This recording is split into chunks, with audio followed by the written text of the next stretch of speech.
Hello guys! Magandang buhay! Today magluluto po tayo ng golden taro rolls. Isa po sa pagkain ng mga Chinese. Yan po siya guys. At ito po ang kanyang loob.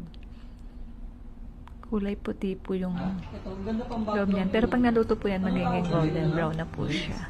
Masarap po yan, crunchy. At yan po ay ipiprito natin, deep fry po. Yan guys. Tikman po ninyo yan. Mag-try po kayong kumain yan. Masarap po siya. Yan po siya. Napaka-crunchy po niya. Madali lang po siyang lutuin. Alam ko pong magugustuhan niyo. Kumbaga hindi ko siya inano. Sabi ko magpapagod lang ako. Kung magsiselis na ako, dapat lumabas ako.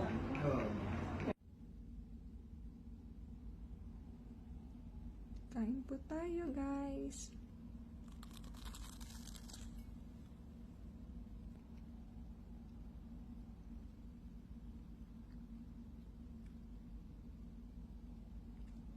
Masarap po siya, crunchy.